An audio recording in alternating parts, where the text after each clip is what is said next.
চোখের সমস্যায় ভুগছেন সাকিবুল হাসান। প্রতিযোগিতামূলক ক্রিকেটে আর কি খেলতে পারবেন? চোখের সমস্যায় ভুগছেন সাকিবুল হাসান। বাংলাদেশ প্রিমিয়ার লিগে একটি ম্যাচ খেলেই সিঙ্গাপুরে চোখের ডাক্তার দেখাতে গিয়েছিলেন। বুধবার রাতে ফিরেছেন ঢাকায়। তবে প্রশ্ন উঠেছে, চোখের সমস্যা থাকলে কি ক্রিকেট খেলা চালিয়ে যেতে পারবেন সাকিব? বিপিএলে রংপুর রাইডার্সের হয়ে খেলছেন সাকিব।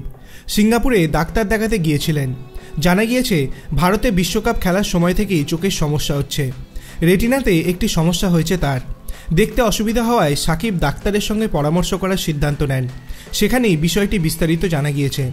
বাংলাদেশ বোর্ডের বর্ষিয়ান ডাক্তার দেবাশিস চৌধুরী একটি বিবৃতিতে জানিয়েছেন, সাকিবের বাঁ চোখে ছোট সমস্যা হয়েছে।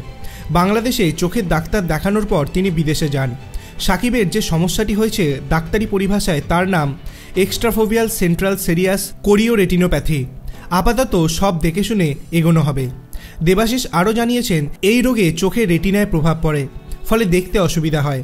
তবে সাকিবের ক্ষেত্রে বিষয়টি বাড়াবাড়ি পর্যায়ে যায়নি, ফলে ক্রিকেট খেলা চালিয়ে যেতে তার কোনো অসুবিধা নেই। যে চিকিৎসকেরা সাকিবকে দেখছেন তারা সমস্যা সেরে যাওয়ার ব্যাপারে আত্মবিশ্বাসী। সাকিবের দল রংপুরের আশা বিপিএলে আগামী ম্যাচগুলিতে তাকে পাওয়া যাবে। আপনার কি মনে হয়, সাকিবুল হাসান কি বিপিএলের বাকি ম্যাচগুলিকে খেলতে পারবেন? আপনার অভিমত আপনি কমেন্ট সেকশনে জানাতে পারেন। ভিডিওটি ভালো লাগলে লাইক করবেন, চ্যানেলটিকে সাবস্ক্রাইব করতে ভুলবেন না। ধন্যবাদ।